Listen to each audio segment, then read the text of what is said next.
निम्न में से कौन सी किशोर अध्येता की विशेषता है? कल का हमारा प्रश्न यही था। कल के जो आपने सेट बनाया था उसमें 100 नंबर प्रश्न मैंने आपको बनाने के लिए बोला था। तो इसका उत्तर होगा, बिल्कुल आप लोगों ने सही बनाया है, लेकिन बहुत लोगों ने इसको मैसेज नहीं किया। इसका उत्तर होगा डी, स्वयं परीक्षण करना, निरीक्षण करना, तर्क वितर्क करने की प्रकृति का विकास करना। 101 निम्न में से कौन वयस्क अध्येता की विशेषता से संबंधित है? बिल्कुल डी, शैक्षिक, सामाजिक, संज्ञानात्मक। 102 वयस्क अध्येता तथा किशोर अध्येता की व्यक्तिगत भिन्नताएं में निहित होते हैं। बिल्कुल सही, ए और बी दोनों, अर्थात कार्य में दृढ़ता, कर्मनिष्ठा। 103 निम्न में से कौन सा कथन वयस्क शिक्षार्थी के संदर्भ में सही नहीं है? इसमें नहीं बोल रहा है, तो इसको आपको थोड़ा सा ध्यान से बनाना है। बिल्कुल, इसका उत्तर होगा सी, ये नहीं है। वयस्क शिक्षार्थी में उत्तरदायित्व की भावना के विकास का अभाव पाया जाता है। 104 निम्न में से किन आधारों पर शिक्षार्थियों का वर्गीकरण किया गया है?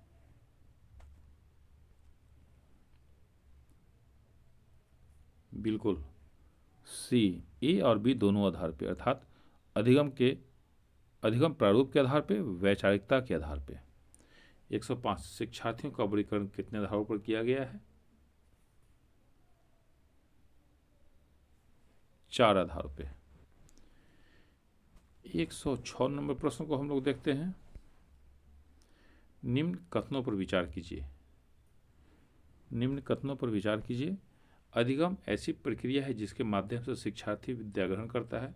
वैचारिकता के आधार पर शिक्षार्थियों की मानसिक अवस्था के आधार पर उन्हें कई श्रेणियों में बांटा गया है। रचनात्मकता के आधार पर शिक्षार्थियों को 5E के अंतर्गत समाहित किए हुए उसका मूल्यांकन किया जाता है। श्रवण के आधार पर शिक्षार्थियों का वर्गीकरण उनकी श्रवण क्षमता के अनुसार किया जाता है। उपरोक्त में से कौन सा कथन सत्य है? बिल्कुल, ये चारों कथन सत्य है। सही सुमेलित कीजिए।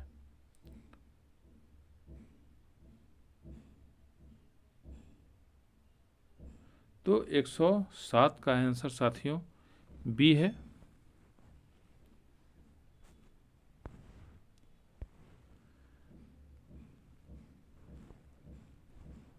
अब हम लोग व्यक्तिगत विभिन्नताएं, उनके प्रकार, कारण, विभिन्नता ज्ञात करने के माध्यम के अंतर्गत आने वाले प्रश्नों की श्रृंखला को देखेंगे।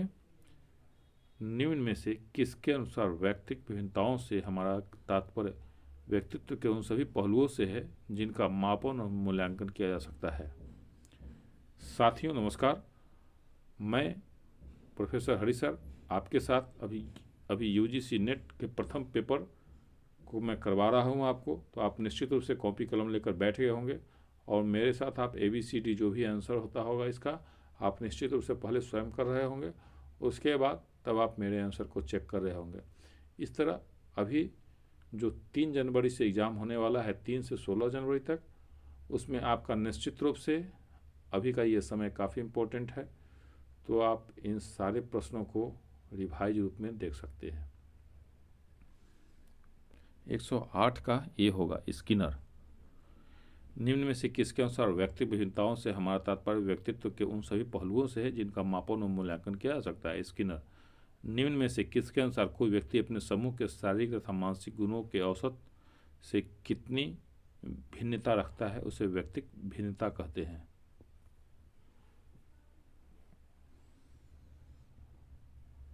बिल्कुल जेम्स ट्रेवर। निम्न में से किसके अनुसार कोई व्यक्ति अपने समूह के शारीरिक व मानसिक गुणों के औसत से कितनी भिन्नता रखता है उसे व्यक्तिगत भिन्नता कहते हैं? James Trevor. 110 व्यक्तिगत विभिन्नता का प्रमुख कारण है। व्यक्तिगत विभिन्नता का प्रमुख कारण है बिल्कुल डी, ये सभी, अर्थात वातावरण, वंशानुक्रम एवं आयु।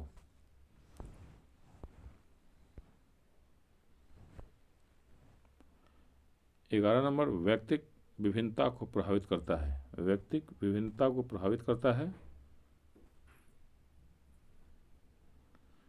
बिल्कुल 111 का आंसर सी होगा, वंशानुकरण एवं वातावरणीय दोनों कारक। सी, व्यक्तिक विभिन्नता को प्रभावित करता है, वंशानुगत एवं वातावरणीय दोनों कारक। 112 निम्न में से कौन सा एक व्यक्तिक विभिन्नता का आधार नहीं है?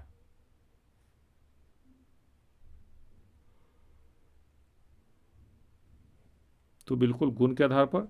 यहाँ साथियों ये नहीं बोल रहा है। 113 आप अपनी कक्षा के छात्रों में परिपक्वता का अवलोकन करने पर आते हैं कि कुछ छात्र आयु के पहले परिपक्वता प्राप्त करने की आयु में तो है, लेकिन उनमें परिपक्वता नहीं है। इसका कारण क्या हो सकता है?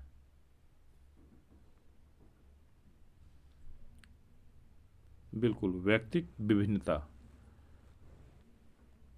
114 मानव के व्यक्तित्व पर निम्न में से किसका प्रभाव पड़ता है? मानव के व्यक्तित्व पर निम्न में से किसका प्रभाव पड़ता है? तो बिल्कुल परिवार एवं समुदाय दोनों का। साथियों नमस्कार, मैं प्रोफेसर हरि सर आपके सामने अभी यूजीसी नेट के प्रश्नों को करवा रहा हूं। आप इस चैनल पे निश्चित रूप से अगर लगातार वॉच करते रहेंगे तो आपका यूजीसी नेट 100% निकलेगा, इसकी मैं आपको गारंटी देता हूं। और आपको यह वीडियो अच्छा लगा होगा तो निश्चित रूप से इस वीडियो को अपने दोस्तों के साथ शेयर करेंगे और चैनल को सब्सक्राइब निश्चित रूप से कर लेंगे, जिससे आपको मेरे द्वारा जो वीडियो बना के डाला जाएगा तो आपको सबसे पहले मिलेगा। 115 निम्न में से कौन सा शारीरिक विकास के आधार पर व्यक्तिगत भिन्नता को प्रदर्शित करता है? बिल्कुल ये सभी शारीरिक गठन, लिंग भेद, शारीरिक आकार। निम्न में से कौन सा व्यक्तिगत भिन्नता का कारण नहीं है? बिल्कुल जाति व्यक्तिगत भिन्नता का कारण नहीं है, जाति यहाँ नहीं बोल रहा है। निम्न तथ्यों पर विचार कीजिए। भाषा, आयु में बुद्धि, अभिवृत्ति, गत्यात्मक कौशल व्यक्तिगत भिन्नता के कारणों के रूप में कौन सा विकल्प सत्य है? बिल्कुल केवल 2। 118 निम्न में से कौन सा व्यक्तिगत विभिन्नता जताने का माध्यम नहीं है? बिल्कुल इसका उत्तर होगा सी, पाठ्यक्रम परीक्षण। निम्न में से कौन सा व्यक्तिगत विभिन्नता जानने का माध्यम नहीं है? तो पाठ्यक्रम परीक्षण। 119 निम्न में से कौन सा व्यक्तिगत विभिन्नता ज्ञात करने का माध्यम है?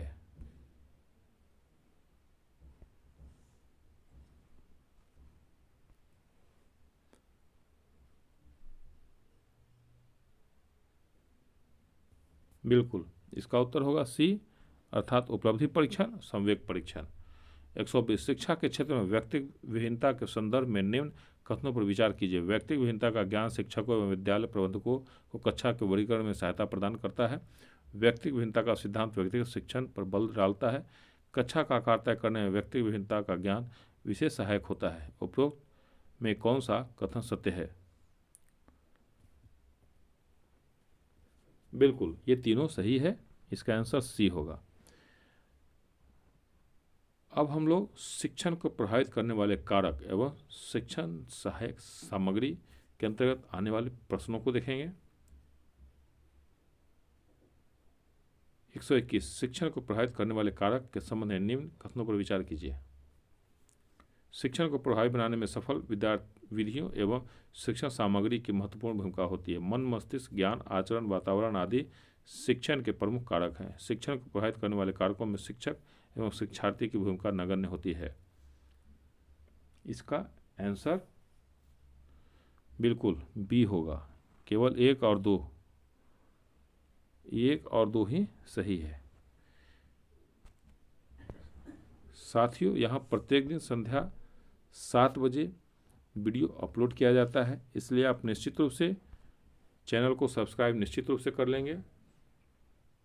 यहाँ पर यूजीसी नेट और आने वाले समय में बिहार में जो बेट का एग्ज़ाम होने वाला है तो उससे संबंधित जोरदार तैयारी वो भी बिल्कुल निःशुल्क फ्री ऑफ कॉस्ट करवाया जाएगा। तो आप निश्चित रूप से चैनल को सब्सक्राइब कर लें और इसको ज़्यादा से ज़्यादा अपने साथियों के साथ शेयर करें। 122 का शिक्षण को प्रभावित करने वाले प्रमुख कारक कौन सा है? बिल्कुल, ए और बी दोनों, अर्थात शिक्षण कौशल, कार्य का विश्लेषण। 123 शिक्षकों हेतु शैक्षिक योग्यता निर्धारित करने वाला कारक नहीं है। यहाँ पे नहीं बोल रहा है, बिल्कुल फीटेट। ये एक आसान सा प्रश्न था। 124 निम्न कथनों पर विचार कीजिए। शिक्षण को प्रभावित करने वाले कारकों में आर्थिक कारक ज़्यादा प्रभावी होते हैं। सामाजिक प्रथाएं और रूढ़ियाँ शिक्षण कार्य को प्रभावित नहीं करती। शिक्षण को का कोई निर्धारित पैमाना नहीं होता।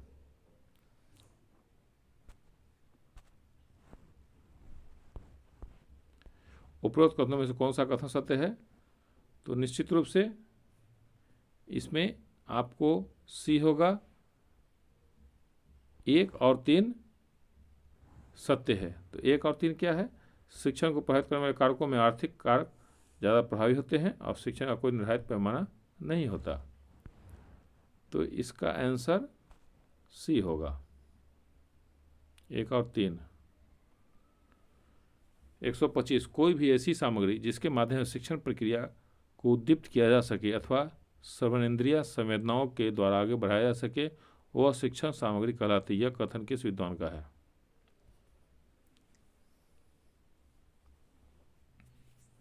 बिल्कुल कार्टन ए गुड।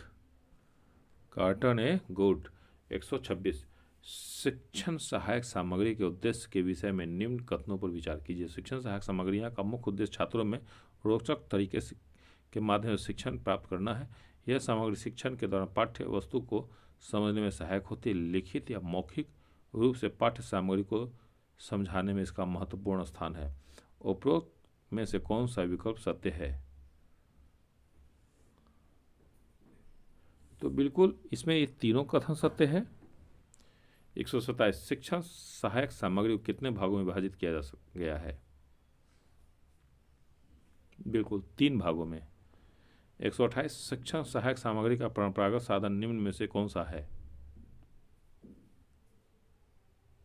बिल्कुल डी होगा इसका, अर्थात श्रव्य साधन, दृश्य साधन एवं श्रव्य दृश्य साधन। 129 निम्नलिखित में से कौन शिक्षण के श्रवण साधन हैं?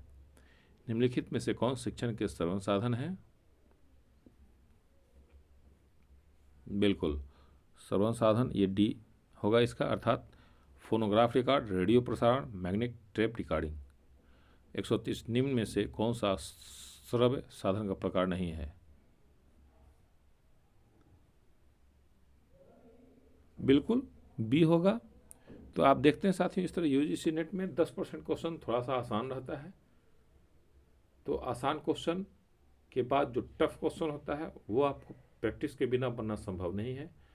तो लगातार प्रैक्टिस के लिए अभी 15 दिन निश्चित रूप से आप हमारे चैनल के साथ लगातार बने रहें और उसके बाद आने वाले समय में तुरंत 2-3 महीने के अंदर ही बेट का एग्ज़ाम होने वाला है बिहार में 2025 में। तो आप हमारे चैनल पर लगातार बने हुए रहेंगे। यहाँ पर इसी तरह का सेट आपको लगातार बनवाया जाएगा। 131 निम्न में कौन से सही सुमेलित नहीं है?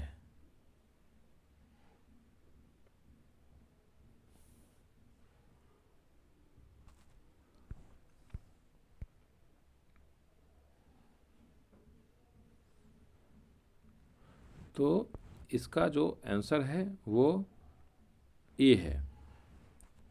इसका आंसर ये है श्रव्य प्रतिमान, ये सही नहीं है।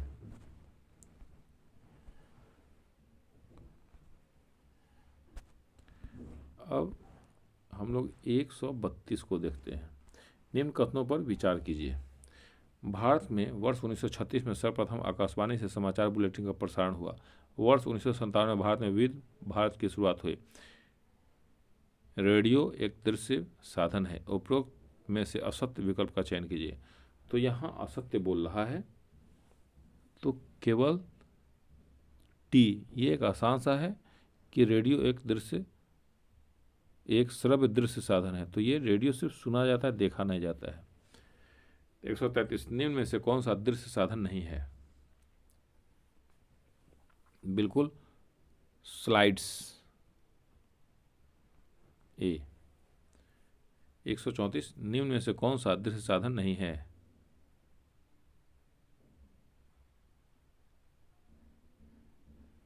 बिल्कुल ये सभी। Gramophone, radio, tape recorder. 135 निम्न कथनों पर विचार कीजिए। श्रव्य साधनों में सुना और देखा जाता है।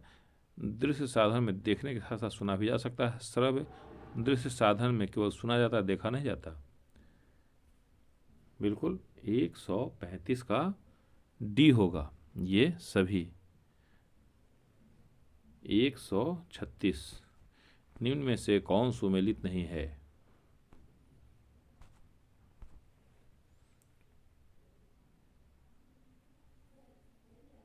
बिल्कुल ए, केवल दूसरा सुमेलित नहीं है। दृश्य साधन रेडियो नहीं है, तो सिर्फ यही सुमेलित नहीं, बात बाकी दोनों सही है। मल्टीमीडिया में शामिल होता है। बिल्कुल ये सभी, ऑडियो, वीडियो, फिल्म।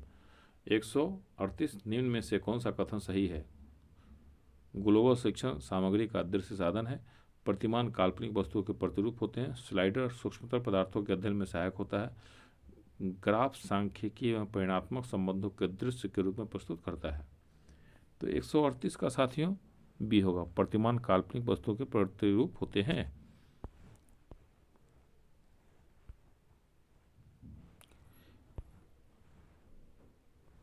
इस तरह साथियों आज का हमारा यह सेट समाप्त हुआ। आप इतने देर तक हमारे साथ जुड़े रहे, इसके लिए आपको बहुत बहुत धन्यवाद।